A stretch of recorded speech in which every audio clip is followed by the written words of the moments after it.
aujourd'hui avec la mission Cabod parce que je réside au Congo et très souvent les dimanches et certains mercredis, je suis connecté avec vous. Et c'est pour moi aujourd'hui intervenir une grande joie, mais aussi l'occasion de présenter ma gratitude au pasteur Serge.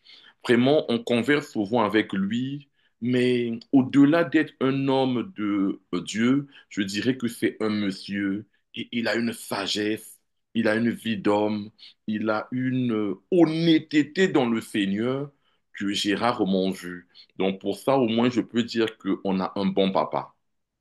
Vraiment, on a un bon papa et que Dieu nous donne les moyens, la force de le suivre, de comprendre et de tirer beaucoup de ce que Dieu a mis en lui et de la mission que Dieu veut. Et je fais et je pense, je crois et je veux surtout que nous puissions l'accompagner parce que j'ai vu des grâces et j'ai vu des grâces, mais c'est son côté humble, cet homme à part qui m'a beaucoup touché, fortement touché.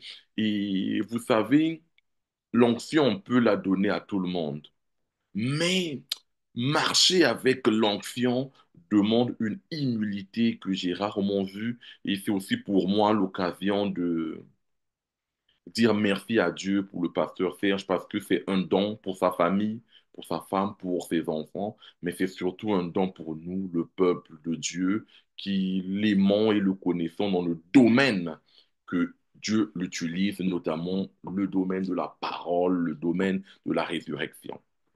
Donc, ce dimanche, nous allons poursuivre le thème que nous avons depuis le début de l'année, le temps de préparation. Préparer son année, préparer sa vie, pourquoi pas? Parce que chaque année est l'occasion de préparer sa vie. Je ne veux pas dire que depuis que nous sommes là, on n'a pas préparé nos vies.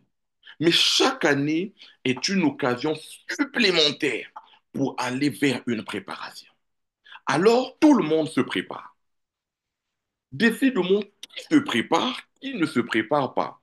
Et en fin d'année, on fait souvent les bilans. Et au début de la nouvelle année, on recommence un temps de préparation. Et on se pose la question, pourquoi on n'a pas réussi? Alors, nos références ne pouvant être que bibliques. Aujourd'hui, nous allons voir dans la vie de trois hommes de Dieu pour savoir comment eux, ils se sont préparés et décidément pourquoi et comment eux, ils ont réussi. Pourquoi nous, on a de la lenteur dans notre réussite? Et est-ce que ce que nous vivons, c'est vraiment une lenteur ou c'est un temps de Dieu? Donc, je vais introduire les hommes de Dieu que nous connaissons tous, hein, c'est des personnages bibliques. David, le roi David, que nous connaissons tous. Moïse et Paul, anciennement appelé Saul de Sartre. Mais je sais que la Bible regorge d'autant d'exemples, d'autant de modèles. Mais on va essayer de se forger un titre principal sur ces personnes et on parlera encore d'autres personnages. Alors, lorsque j'ai revisité la Bible pour ces personnes en parlant de leur préparation et l'efficacité de leur préparation, le Saint-Esprit m'a mis à cœur quelque chose que jusque-là, je n'avais pas peut-être anticipé ni vu. Il m'a dit, leur préparation, leur traversée et le résultat de cette préparation qui a fini par se retourner en succès, s'appuyer sur quelque chose, le mandat que Dieu les avait accordé. Donc, je me suis posé la question, depuis que l'année a commencé, je me prépare, nous tous, on se prépare pour cette année et peut-être pour la décennie, pour l'avenir. Mais est-ce qu'on se prépare dans le domaine dont Dieu nous a donné le mandat? Eux, ils avaient le mandat. Ceux qui ont des Bibles ou ceux qui sont à côté d'un appareil pouvant avoir une Bible, on peut lire dans le livre de 1 Samuel 16 versets 10 à 13. 1 Samuel 16, versets 10 à 13. Et comme j'ai la Bible devant moi et j'ai le verset, je vais rapidement le lire pour vous. Parole du Seigneur, nous rendons grâce à Dieu. Isaïe fit passer 7 de ses fils devant Samuel. Et Samuel dit à Isaïe, l'Éternel n'a choisi aucun d'entre eux. Puis Samuel dit à Isaïe, ce sont là tous tes fils. Il répondit, il, il y en a encore le plus jeune, mais il fait paître les brebis. Alors Samuel dit à Isaïe, envoie le chercher, car nous ne placerons pas avant, ou nous ne partirons pas avant qu'il ne soit venu ici. Isaïe l'envoya chercher. Or, il était blanc, avec les cheveux roux, donc on peut dire aujourd'hui un peu, pas albinos, mais de teint très pâle, aux yeux bleus, une belle figure. L'Éternel dit à Samuel, lève-toi, oins-le, car c'est lui, car c'est lui. Et le mot là m'intéresse, car c'est lui. Samuel prit la corne d'huile, il oignit au milieu de ses frères, l'esprit de l'Éternel saisit David, et à partir de ce jour et dans la suite, Samuel se leva et s'en alla à Rama. La préparation. Amen. On va parler de deux préparations. Amen. La première des préparations, c'est la Amen, préparation papa. que Dieu avait mis intérieurement dans David. Parce que David était en train de Amen, paître les Yahweh. brebis. Donc, il était dans une préparation de la nature, de la simplicité, de l'obéissance. Parce que on lui avait envoyé paître. Donc, il était obéissant. Tu te prépares. Est-ce que tu es obéissant dans la préparation? Peut-être qu'on t'a confié une tâche annuelle qui ne t'a pas plu, mais tu ne sais pas que cette tâche annuelle est une clé qui va débloquer toutes tes situations. Mais tu as pensé que la tâche était minime. Les, les, les 6 frères de David étaient dans l'armée, estimés de leur père. Mais David était estimé de Dieu. Mais c'est David qu'on avait confié une tâche minime, aller paître les brebis. Bien-aimé, mais Dieu a dit automatiquement, c'est lui, il faut loindre. Et à partir de ce moment, la deuxième préparation commença pour David. La préparation à laquelle Dieu l'avait appelé dans la mission de Dieu. On est tous préparés, mais à un moment donné, il y a une jointure entre notre préparation personnelle et physique et la préparation spirituelle et divine. Et quand ça se lie, ça fait éclater quelque chose. Et c'est là où Dieu avait appelé David. Et à partir de ce jour-là, David est rentré dans une nouvelle strade de sa préparation. Et je dirais peut-être que c'est le moment où moi et toi, moi et vous et moi, nous sommes. On a des parcours peut-être personnels, un métier, quelque chose qu'on a fait, une vie de famille. C'était la première préparation. Et un jour, il a plu à Dieu que le serviteur de Dieu nous appelle à être dans ce groupe, dans ce forum, dans cette église, Kabod. Et lui, il en a reçu une mission de l'accompagner. Comme Samuel était venu oindre celui qui allait devenir le roi. Et à partir de là, la mission de David fut enfin connue. Tu peux être dans un temps de préparation, mais tu ne connais pas encore ta mission. Donc ne te prépare pas seulement parce que tu connais maintenant ta mission et ton mandat. C'est pour cela qu'au début de chaque année, nous devons être dans un temps de préparation. Si nous ne connaissons pas pourquoi ou à quoi nous nous préparons, nous devons être dans un temps de préparation. Et le secret de ce temps de préparation avant mandat, c'est la disposition de notre cœur et aimer Dieu. Parce que si on aime Dieu, on ne peut pas s'écarter complètement de la méfiance. Parce que David pouvait se rebeller, dire, mais d'après tout, et même dans nos éducations, que ce soit occidentale, africaine, les tâches de paître les brebis, c'est souvent les hommes robustes. Donc ça devait plutôt être les grands frères de David. Mais David, le plus jeune, qu'on devait consoler, qu'on devait aimer, c'est à lui qu'on dit, va paître les brebis. Comme si Isaïe avait déjà réussi sa vie avec les premiers enfants, et David, le dernier arrivant, il dit, bon, qu'est-ce que je vais bien faire de celui-ci? Vu que je n'ai plus la force d'éduquer un enfant, je paraphrase, j'envoie David aller paître les brebis. En un mot, il n'a qu'à aller se faire homme lui-même. Mais Dieu connaissait David et Dieu avait une mission pour David. Donc, je te parle, mon frère, ma soeur, toi qui sens au fond de toi que tu es porté par une mission, que tu te prépares. N'attends pas toujours l'appel ou le mandat, parce que beaucoup de gens font l'erreur. Le mandat et l'appel, c'est un positionnement.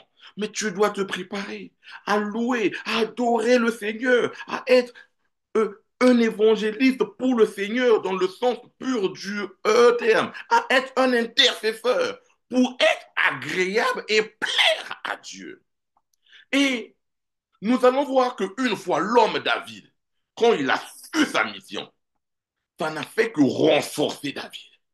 Et après la mission, Dieu va créer l'opportunité. Et l'opportunité, donc, c'est un temps de préparation. Parce que Dieu voulait que David devienne un roi selon le cœur de Dieu. Parce que les hommes avaient choisi un roi qu'ils avaient presque obligé à Dieu. Ils avaient dit à Dieu, c'est vrai que tu es Dieu, nous t'aimons, mais devant nous, tu n'as pas mis un chef. Et Dieu avait élevé Saül, qui était loin de Dieu, mais qui à un moment donné a eu un cœur qui s'éloignait de Dieu. Alors Dieu décida de mettre celui dont le cœur était compatible à celui de Dieu, David. Donc dans ton temps de préparation, tu as trois séquences. La première séquence, tu marches, tu es porté au fond de toi par quelque chose, mais tu ne sais pas trop là où Dieu t'emmène. Mais tu sais au fond de toi que Dieu t'emmène quelque part. Et ça peut être sur le plan professionnel, sur le plan marital, parce que tu peux être l'intercesseur de ton entreprise qui fera faillite. Tu peux être l'intercesseur de ton foyer qui prend de l'eau. Tu peux être l'intercesseuse d'une mission nationale. Déborah était chantre. Et quand Israël était en guerre, elle se levait, elle priait et elle chantait. Elle avait une mission, une dimension d'un pays. Et Dieu nous prépare tous à ça. Mais sauf que nous n'écoutons pas toujours sa voix. C'est là où il dit le bon berger connaît ses brebis et ses brebis le connaissent. Ils écoutent le son de sa voix. Mais tout le monde se prépare. Ne croyez pas que nous sommes les seuls à se préparer. Dans le monde des ténèbres aussi, ils se préparent. Mais nous, on se prépare à la rencontre avec Dieu, le mandat, et ensuite suivre la mission de Dieu. Donc, David s'était préparé parce qu'il était obéissant. Aller paître les brebis, c'était secondaire. Il a rencontré Dieu par le biais du prophète Samuel. Et je bénis Dieu. Samuel n'a pas résisté. Il pouvait dire, ah, si Samuel voyait aux yeux, il dit, oh, c'est ce petit garçon-là par rapport aux hommes robustes qu'on m'a présenté. Il dit, on soit fait selon la volonté de Dieu. Et Samuel s'est pour lui retirer à Rama. Mon frère, mais à partir de ce jour-là, David n'a pas pris le trône.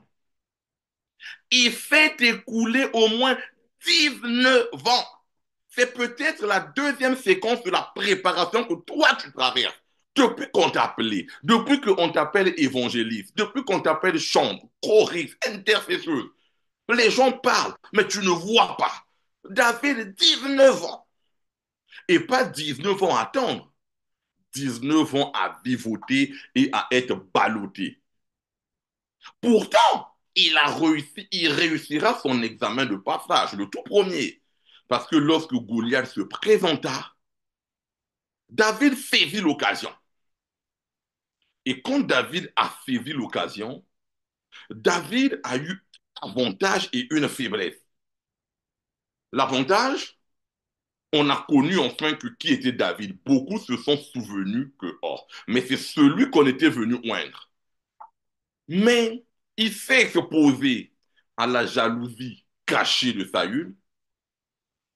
Il s'est exposé même à la jalousie cachée de ses frères. Parce que quand il a voulu se lever pour aller combattre Goliath, au lieu que ses frères le soutiennent, il dit non, toi on te connaît, arrête ton verre, arrête là-bas. Tu es peut-être dans une famille où tu es méprisé parce que tu es le plus grand ou la plus grande, mais tu n'as pas réussi.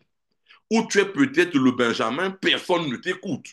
Mais l'attitude de David dans sa mission et dans sa préparation était de ne pas se faire abattre mentalement, psychologiquement, visuellement. Parce qu'il y a des moments où on ne nous parle pas. On n'écoute rien. Mais dans le regard des gens, on se sent diminué et dénigré. Et David a vécu ça. Lui que Samuel était venu oindre. Peut-être que tu es dans la mission Cabot, mais tu ne t'es pas encore retrouvé. Ça ne veut pas dire que tu n'es pas une pièce maîtresse, mais ton temps n'est pas encore arrivé. Parce que quand on est venu oindre Samuel, mais 19 ans se sont écoulés. Et c'est 19 ans où Saül était toujours roi sur son trône. Et on appelait même David le roi sans trône. Mais David, je vous ai dit qu'il a ouvert une porte. David va s'intéresser à quelque chose, mais là qui n'était pas biblique, qu'on peut interpréter dans deux sens. Que je gagnerais si je venais à éliminer Saül, plutôt Goliath. Il a le bon filon, le bon raisonnement. Mais à ce moment-là, il a la mauvaise récompense.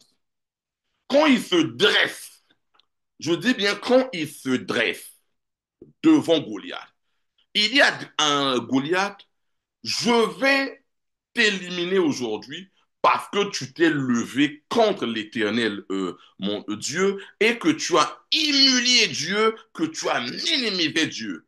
Ça, c'est le bon raisonnement. Mais, et pourtant, son raisonnement était louable et logique. Il s'était levé parce qu'il n'avait pas aimé l'attitude de Goliath à humilier les fondements même de Dieu. Mais la récompense, il pose la question quand même, mais celui qui battra Goliath aura quoi? On lui dit, c'est la fille du roi. Mais est-ce que Dieu l'avait demandé de se marier à ce moment-là à la fille du roi? Donc, deux fois, la préparation peut mettre beaucoup de temps parce qu'on a mis aussi un pied de trop ou de moins dans un mauvais endroit. Étant maintenant dans le palais de Saül comme le gendre de Saül, il rentre dans un autre temps de la mission où Saül a une jalousie cachée contre son gendre, appelé à être peut-être le futur roi. Mon frère, ma soeur, le jour où Dieu t'a désigné, quand on t'a oint ou quand on t'a parlé là, le monde a écouté. La nature ne vous enseigne-t-elle pas? Et cette nature peut te combattre lorsque tu prends la mauvaise route. Selon que l'on prenne une plaine, une route bitumée, que l'on traverse par le raccourci d'une forêt, on ne rencontre pas les mêmes obstacles. Mais l'écoute, en se mariant, il devait se conformer à Saül, puisqu'il est devenu le gendre. Mais heureusement que pour le reprendre de cette mission, Dieu mit à cœur un autre homme bon de cœur, Jonathan, son beau-frère, pourtant fils de Saül, mais a aimé David d'un amour qu'on ne peut pas aimer. Donc il est allé au-delà. Il a même, on peut dire, donné sa vie pour celle de David. Bien-aimé, tu es dans ton temps de préparation. Il faut bien te préparer, mais être attentif comme le bon berger et la brebis. Nous devons être attentifs. Et David, dans ce temps-là, après, la haine de Saül va se ressortir. Mais on peut se poser la question, est-ce qu'il ne s'était pas bien préparé? Oui. Mais le temps, c'est pas parce qu'on nous a dit quelque chose qu'elle doit se réaliser dans le même temps. Pour Dieu, une journée est égale à 1000 ans. Mais ça ne veut pas dire que Dieu est lent. Mais Dieu est dans la logique de son temps. C'est comme un parent qui va déposer un enfant à l'école. Si on dit que l'enfant termine à 16h30, tu vas pas aller le prendre à 11h parce que l'enfant pleure à l'école. Parce que l'école fait aussi partie d'un rythme éducationnel. Tu attends le temps prévu. Et Dieu aussi dans cette logique. Si il doit me bénir en 2026, il attendra 2026 tel qu'il le veut pour essayer d'enlever d'autres embûches. Donc, on est dans ce temps de préparation-là. Ce que tu t'es mis à cœur pour cette année. Est-ce que tu es dans le premier temps de préparation ou Dieu t'a mis à cœur de te préparer, mais tu n'as pas encore parlé? Est-ce que tu es dans ton second temps de préparation? Donc Dieu t'a déjà envoyé une mission et tu es en train d'examiner, de progresser dans cette mission, comme David était dans la deuxième séquence, la plus dure d'ailleurs, la plus rude. Parce que dans cette séquence-là, il aura beaucoup de découragement. On ne l'a presque jamais aussi remercié pour avoir tué Goliath. Mais son succès, David a tué 10 000, Saül a tué 1000. Les rivalités vont le pousser à fuir le palais, à se retrouver dans la forêt. Mais qu'est-ce qui le sauve dans la forêt, dans la préparation, dans ton temps de préparation? Que ton cœur ne se trouble point. David pouvait dire comme le peuple d'Israël dans le désert, Dieu m'a abandonné. Mais il s'est abstenu de dire ça. Seul dans la forêt, abandonné de tout, sans personne autour de lui. Au moment où il est presque effondré, il sortira deux psaumes que j'aime beaucoup. Il dit, non, je ne mourrai pas, je vivrai. Je raconterai les œuvres de l'Éternel. Bien-aimé, peut-être que tu es dans cette séquence. On t'a promis, ça n'arrive pas. Et depuis qu'on t'a promis, tu sens même que tu es dans une pente glissante. Mais c'est le temps de préparation. C'est égal à ta mission, c'est égal à ta préparation. Et David était en train de chuter. David va se retrouver affamé, lui et le peu de personnes qui l'accompagnent. Il va voir Nabal. Nabal va se moquer. Voici ce roi qui n'a pas de trône. Mais, à contrario, la rencontre n'était pas pour Nabal, mais la rencontre était pour Abigail. Donc aujourd'hui, vous pouvez aller dans une entreprise, on vous frustre, mais on ne vous a pas envoyé là-bas pour croiser la personne qui vous frustre, mais on vous a envoyé là-bas pour croiser quelqu'un d'autre qui va jouer un rôle important et déterminant plus tard dans votre vie. Donc deux fois, nous ne comprenons pas. Je suis parti dans l'église, telle sœur, tel frère m'a frustré, mais vous n'étiez pas allé à la mission Kabod pour les jérémiades de tel ou tel frère, telle ou telle sœur. C'est Dieu, c'est pour croiser loin de Dieu. Donc, à un moment donné, on doit être réfléchi. Et au moment où David voulut tuer le pauvre Nabal, parce que Nabal, et là je reviens un peu sur la préoccupation de maman Claretti qui a parlé, j'espère que je n'écorche pas le nom, de sa fille qui la combattait. Non, maman, ce n'est pas votre fille qui vous combat, mais c'est l'esprit mauvais qui est en elle qui vous combat. Parce que votre fille reste une créature de Dieu. Mais c'est l'esprit intérieur qui l'habite, qui a pris possession d'elle, qui peut vous combattre. Parce que Dieu ne peut pas se combattre lui-même. Tout ce que Dieu a fait est bon. Et partons encore de ce principe. Il se trouve dans cette logique. Abigail va lui dire, non, David, toi, tu es promu à devenir roi. Mais pourquoi perds-tu ton temps? Il dit, pourquoi perds-tu ton temps à vouloir tuer Nabal? Toi, tu es un futur roi. Et ces paroles-là feront que Abigail devienne un jour parmi les reines préférées et parmi les épouses du roi David. Fais attention aux gens que tu croises dans tes moments de faiblesse. Certains ont des rôles déterminant dans ta vie parce que tu es dans ta préparation. Et dans ta préparation, on purge les bonnes et les mauvaises personnes. C'est pour cela qu'on te prépare. Saül n'avait pas été préparé après la gloire, il s'est effondré. Si toi tu souffres, c'est parce qu'on est en train de te préparer. Et je parle à une sœur qui a des douleurs d'estomac. Tu as bu les médicaments, ça n'avance pas. Oui, tu vas peut-être te moquer de moi, mais c'est au travers d'un simple songe que ces mots-là vont disparaître. Tu vas dire, mais comment? Non, c'est au travers d'un simple songe. Parce que le songe-là viendra comme te mettre en relation avec toi-même, venir te faire du bien à toi-même. Parce que les soucis que tu as, peu importe ce que un homme peut te dire, une femme peut te dire, ça ne peut pas s'atténuer. Mais tu auras un songe et tu vas te réveiller un matin dans le sourire et cette maladie-là va disparaître. David va conquérir jusqu'à devenir roi.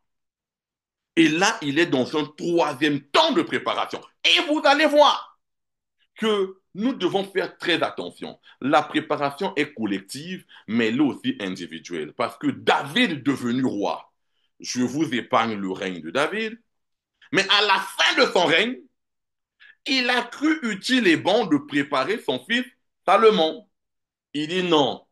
Et vous pourrez lire ça dans 1 Chronique 2, versets 9 à 3, la préparation de David. De Salomon, que je vais préparer le temple, je ferai faire venir si, ça. Oui, tu as beau préparer, mais chacun a un parcours. Parce que la relation avec l'Éternel, il y a des coachs, des gens qui vous emmènent à Dieu. Mais à un moment donné, il y a une relation d'intimité. Mais ne méprisez pas ces personnes qui vous emmènent à Dieu ou qui vous encadrent dans le Seigneur, parce que c'est eux qui vous donnent des filons. Ne commets pas telle erreur. David a aussi commis beaucoup d'erreurs parce qu'à un moment donné, il s'est retrouvé sans mentor. D'où je reviens encore. Quelle grâce pour nous d'avoir un père aussi disponible que Papa Serge qui parle et qui prend à tâche de la vie de ses brebis. Parce que vous pouvez avoir un père, mais il ne prend pas à tâche avec vous. Il ne vous parle pas, il vous méprise, il vous considère. Bon, on va dire aimez-le tel qu'il est. Mais en réalité, il ne vous avance en rien. Et David a aussi vivoté parce qu'il n'avait pas de père. Donc, il se faisait à son bon sentiment. Dieu le parlait, mais est-ce qu'il écoutait Dieu? Parce que Dieu peut te parler, mais est-ce que tu l'écoutes? Pourquoi je le dis?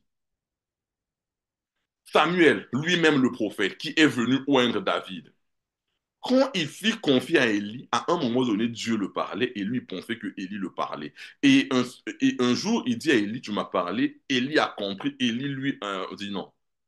Prochainement, s'il te parle, dis mon Seigneur, me voici. Donc, aussi fort qu'était Samuel, consacré à Dieu depuis l'âge de 3 ans, Dieu le parlait, mais Samuel ne comprenait pas que c'était Dieu. Et c'est Élie, l'encadreur, le père, dans la foi, qui va comprendre, va dire non, là c'est Dieu qui te parle.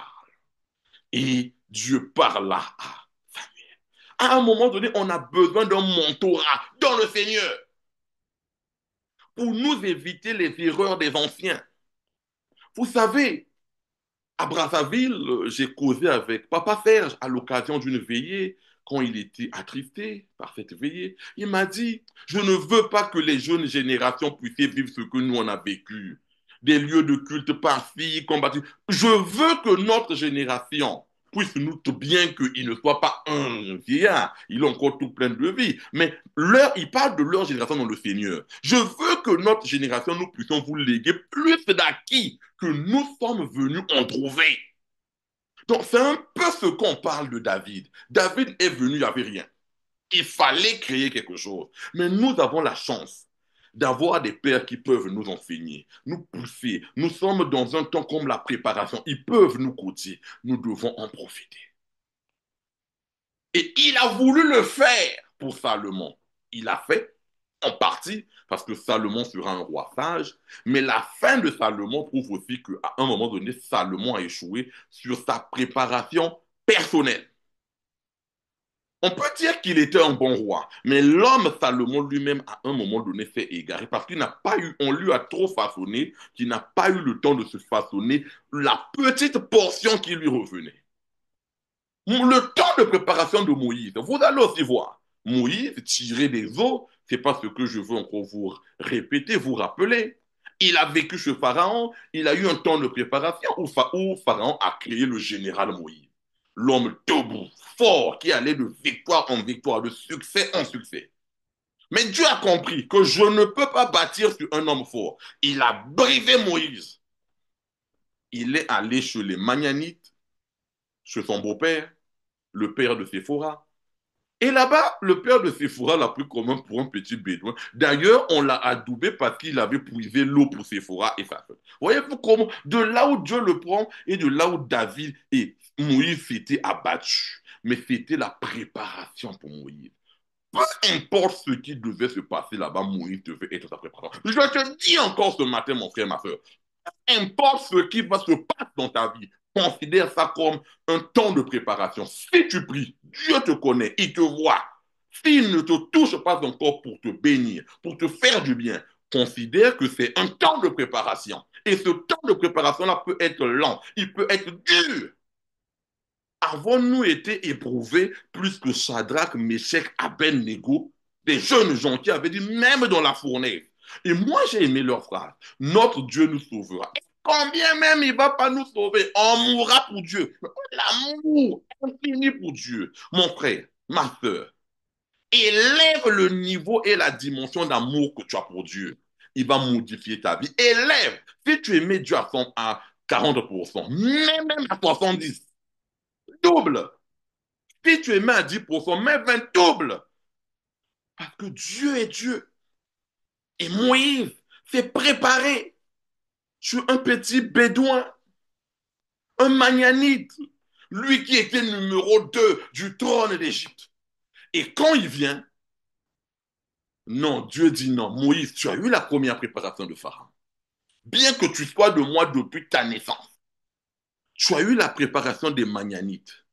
En un soir, Dieu voulut tuer Moïse et Séphora fit alliance avec Dieu. On dirait que c'est mon mari par les après. Donc, à ce moment-là, Dieu prit maintenant le contrôle de Moïse. Il était maintenant agréable. Vous savez, deux langues parlons-nous, le bon et le mal. Mais il y a des dimensions pour que Dieu puisse accomplir. Il faut que le mal puisse se taire pour que le bon puisse monter. Parce que si les deux parlent, on ne peut pas. On aimera un, on haïra l'autre. Et à un moment donné, Moïse plutôt croyait à ses décisions. Un homme craint, respecté. Mais ce n'est pas ce que Dieu voulait. Dieu voulait la disposition de son cœur et de son obéissance. Parce que lorsqu'on atteint ce niveau-là, on devient fou. Mais Moïse prend le peuple, il va avec lui. C'est un général. Moïse a vécu les 40 derniers combats, années des combats de l'Égypte. Au lieu de les emmener au désert, il les emmène à la mer. Là, c'est plus le général qui parlait, parce que le général aurait trouvé la bonne piste pour les faire fouiller. D'ailleurs, le peuple l'avait suivi parce qu'il savait que c'était le général. Mais le général était devenu un civil déshabillé. Il dit, on va à la mer. Et c'est à la mer que Dieu éclate sa gloire. La mer s'ouvre en deux et Israël traverse à pied sec. Dans ton temps de préparation, il peut arriver un moment dans ton cœur, tu vas penser que tu as pris le mauvais chemin. Non, si c'est le chemin que Dieu veut, c'est bon. Vous savez, quand Lot et Abraham se sont séparés, Lot a pris les terres paisibles. Ses troupeaux et ses bédouins, ils sont partis. Abraham a pris là où c'était rude. Mais Abraham a été béni plus que Lot. Ce n'est pas le lieu qui bénit quelqu'un, mais c'est la parole de Dieu qui bénit. Sur des pierres, Dieu peut créer un berger. Sur un étang, il peut avoir 0 poisson. Mais pour preuve, Pierre avait pêché toute la nuit. Un habile pêcheur. Il n'avait eu aucun poisson. Mais au simple mot de Jésus-Christ, quand il a lancé le filet, il n'avait jamais pêché autant toute sa vie. Et il a compris qui était réellement Jésus-Christ. Mon frère, Jésus-Christ n'est pas dans ta raison. Jésus-Christ n'est pas peut-être dans la vision que tu t'es fait. Il est dans la vision que lui va faire de toi. Ta préparation, tu te prépares par rapport à qui ou à quoi? Tu veux devenir quelque chose. Oui, mais est-ce que c'est Dieu qui t'a demandé de devenir ceci? Parce que souvent, ce que nous voulons devenir et ce que nous avons à cœur, nous croyons que c'est bon. Mais des fois, Dieu nous prépare des choses plus grandes. On se bat pour ce qui est minuscule alors qu'il y avait de très grandes choses. Vous savez, il y a des gens, ils travaillent dans une entreprise. Ils se battent 20 ans pour être chef de service. Ah, ils se sont perdus. Mais l'année où il est chef de service, en 6 mois, il est chef de division, chef de département et directeur général en 2 ans. Il s'est battu 20 ans pour être chef de service parce qu'il a perdu beaucoup. Au lieu de travailler, il a mis son énergie là-bas alors qu'il fallait mettre son énergie que à travailler, peut-être sans raison et sans opinion. C'est l'erreur que nous commettons souvent. Donc, on doit suivre l'éternel. Dans ce temps de préparation de l'année 2025, il y aura les obstacles. Paul, Saul de Sarthe, un intellectuel de l'époque, a été pris par deux pères, Ananias et Gamaël, qui l'ont façonné. Mais à un moment donné, Paul, Jésus l'avait aveuglé. Il est devenu aveugle, il a compris qui était Jésus et il a appris. Le problème avec nous, nous voulons construire notre préparation 2025 sur la base des échecs de 2024. Non, 2025 est une nouvelle année avec des nouvelles résolutions. Tu n'es pas là à corriger toujours. C'est vrai qu'il faut corriger d'autres choses, mais toujours ce qui n'a pas marché en 2024, peut-être que c'était des mauvaises pistes, mais dis à Dieu de te mettre à cœur sur ce qui doit marcher pour 2025. Parce que tu peux passer 30 ans de correction. Et décidément, ce n'est pas là où Dieu t'attendait. Alors que Dieu voulait simplement que tu tournes ton regard vers lui et que tu te laisses faire. On doit se laisser faire. On doit laisser Dieu nous porter, Dieu nous emmener, Dieu nous faire avancer. À chaque fois que Moïse était lui-même, il a commis beaucoup d'erreurs. Parce que Moïse va prendre le bâton, le taper plusieurs fois. Mais dès que, je dis bien dès que Moïse se laissait faire, Dieu prenait l'ascendant sur Moïse et il y avait des grandes choses. Je parle ce matin une femme qui est dans ce groupe qui a des soucis de santé. Et ces soucis-là t'emmènent même souvent à envisager à couper tes cheveux parce que tu as souvent des maux de tête. Je déclare par la puissance que l'Éternel m'a donnée comme chrétien, donc témoin de la vie du Christ, que cette maladie est partie dans ta vie. Je déclare ce matin qu'il y a une sœur parmi nous qui s'inquiète maintenant de l'éducation de ses enfants, parce que depuis un temps, les enfants deviennent turbulents. Non, tout ce que Dieu fait est bon. Si c'est Dieu qui t'a donné ces enfants, Dieu va modeler leur comportement. Je parle ce soir, en ce jour, le soir peut-être pour les gens qui sont connectés plus loin, que nous devons revisiter notre vie. Et au moment où je parle, on me montre avec assurance les piliers, les fondements de la construction de, du bâtiment de l'église Cabot. Non. Je sais qu'en tant que membre, vous y militez, mais ce que Dieu réserve est plus grand. Et je pense que ce que Dieu réserve, personne ne l'a jamais pensé, imaginé. Mais c'est quelque chose de très glorieux. Mais nous allons le construire. Pas peut-être seulement avec les finances, en disposant nos cœurs. Parce que dès que nous allons disposer nos cœurs, Dieu va nous bénir pour que nous puissions atteindre ces choses. Mais la disposition de notre cœur, Dieu est prêt à réaliser des grandes choses, de belles choses.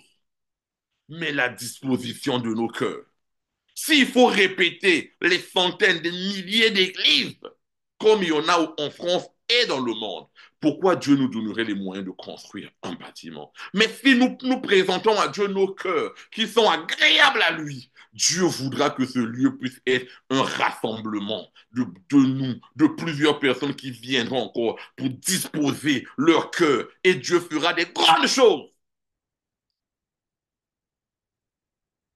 Je vous prends à témoin que dans les années qui vont venir, il y aura l'éclatement glorieux de la mission Cabot. Le pasteur Serge aura des enfants spirituels partout, en Europe, en Afrique, en Outre-mer. Je vois des invitations qui vont pleuvoir. Nous devons l'accompagner. Nous devons prier Dieu pour lui. Nous devons nous mettre à genoux. Dieu, souviens-toi de cet homme. Accompagne-le dans cette mission qui est délicate. Parce que le diable est debout. Mais je sais au fond, au plus profond de moi-même, que là où le mal abonde, la grâce surabonde. Bien aimé, vous savez, dans une mission, les plus chanceux sont les premiers arrivés et les derniers arrivés. Mais les premiers arrivés restent les témoins. Je vous donne une information cachée. Vous êtes les témoins de quelque chose de grand qui va se bâtir et se répandre en Europe par le nom puissant de Jésus. Un jour, c'est vous qui allez témoigner. Nous étions les pionniers. À côté de l'homme de Dieu, il y a eu ceci. Je parle au moins de 12 cellules grandes qui vont s'ouvrir ici en France, en Suisse. Même les terres allemandes seront conquises. Le Gabon, le Congo, la RDC et autres ne résisteront pas à la parole. Parce que ce n'est pas la parole qui vient de Papa Serge, mais c'est la parole qui vient de l'Éternel qui nous relaie. Je parle aussi aux gens qui sont ici, qui seront appelés à les animer.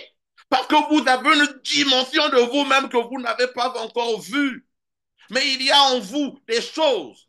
Et il plairait à Dieu, comme il me montre, d'ouvrir les yeux de Papa Serge, de voir en chaque enfant des dons. Parce qu'il y a des gens qui sont ici qui vont avoir des productions, des clips chrétiens qui vont impacter des délivrances dans le monde. Il y a dans ce groupe des femmes qui auront des grossesses gémellaires, des jumeaux, et ces jumeaux-là seront des deux jumeaux hommes, serviteurs de Dieu, les deux prophètes. Il y aura des femmes qui auront des jumeaux, hommes et femmes, et qui vont convertir et faire beaucoup de choses. Il y a en vous des peuples de Dieu. Face à tout ce qui va mal, la réponse, c'est notre cœur et notre préparation. Que ta préparation soit bonne ou mauvaise, ne sois pas frustré. Tu es dans ta préparation. David avait tout intérêt à détester Dieu, seul, dans la forêt, mais réellement affamé. Hein? Il n'a pas détesté Dieu. Il a seulement dit, je ne mourrai pas, je vivrai, je raconterai les œuvres de l'Éternel. À un moment donné, allongé sur un bout de tissu dans le désert, Moïse pouvait dire à Dieu, donc tu m'as retiré de ma chambre à côté de Pharaon pour me placer ici. Parce que le peuple déjà disait qu'il n'y avait pas de sépulcres, donc des cimetières en Égypte pour que tu puisses venir faire mourir dans le peuple. Mais aujourd'hui, si nous disons que Moïse est Moïse, parce que Moïse a fait la volonté de Dieu.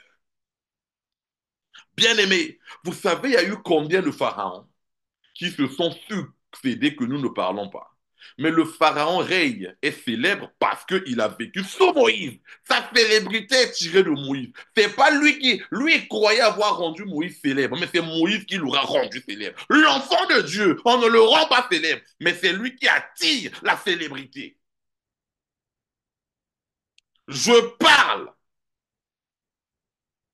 ouvertement qu'il y aura deux femmes atteintes du cancer. Et ces cancers-là vont disparaître dans la mission qu'aborde par le nom puissant de Jésus.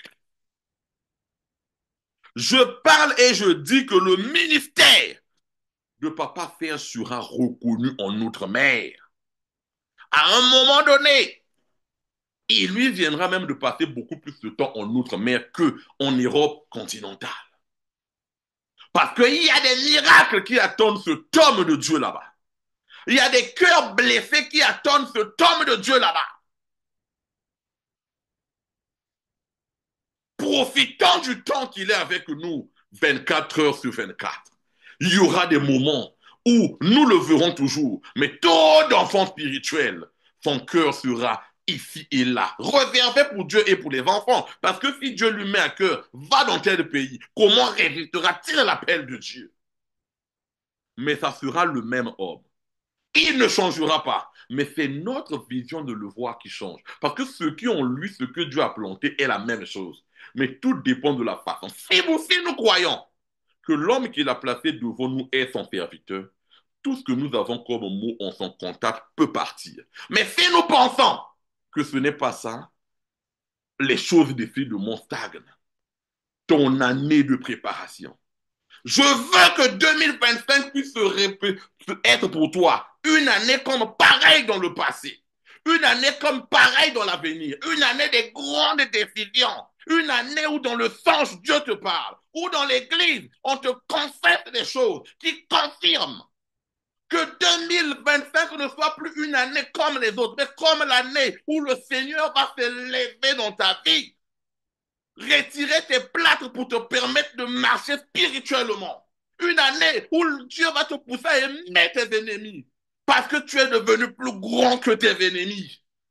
Parce que tu les as laissés dans leur état animal, sauvage, tu t'es émergé. Que 2025 ne soit plus une année comme une simple année, mais que pendant 12 mois, comme les 12 apôtres de Jésus-Christ, pendant 12 mois, nous puissions expérimenter la grâce, la bonté, la miséricorde, l'obéissance à Dieu. Que pendant 12 mois, nous soyons changés et que nos conjointes, nos partenaires, nos collaborateurs, nos collaboratrices disent et nous confessent, non, vous avez réellement changé.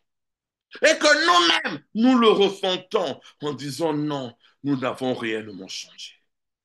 2025, reste obéissant tout en te préparant. David était obéissant. Moïse n'avait pas refusé sa mission. Bien-aimé, l'obéissance vaut plus que le sacrifice. Je sais que tu t'es sacrifié. Je sais que tu as fait des jours de jeûne en décembre pour rentrer en 2025 et saisir 2025. En 2025, reste obéissant. Bien-aimé, prends ta main droite et déclare, je suis à Jésus-Christ. Les choses anciennes sont passées. Toute chose est devenue nouvelle. Ma vie devient une flamme de feu. Je n'ai des problèmes contre personne. Quiconque se rapprochera méchamment de ma tante, c'est son problème avec Dieu. En 2025, je ne déteste personne. Je n'envie personne. Je ne me consacre qu'à ma relation avec Dieu et les missions que Dieu m'assigne. En 2025, je suis cette épouse agréable à mon mari. En 2025, je suis cet époux agréable à ma femme. En 2025, je suis cette maman que mes enfants ont toujours attendue. Dure, sévère, bonté, cœur et réussite de mes enfants. En 2025, je suis cet enfant qui aime mes parents et qui fait tout pour que mes parents puissent réussir et qui n'est pas une occasion de chute pour 2025. En 2025, c'est l'année où je prends les pierres et je bâtis l'église Kabod et que j'accompagne la vision Kabod. Je vais bâtir deux églises. Je vais bâtir physiquement l'église Kabod et je vais bâtir spirituellement l'église Kabod dans mon cœur. Pour que, à travers moi, les gens qui comprennent que je change, que je devienne moi-même évangéliste de Kabod dans mon cœur. Parce que j'aurai changé. Kabod montrera sa différence par rapport aux autres. Que 2025 soit l'année de la paix, de la bénédiction, de la joie, de l'amour. Que Dieu bénisse sa parole. Bon dimanche à nous tous. Et je remets la parole à l'homme de Dieu, Papa Serge.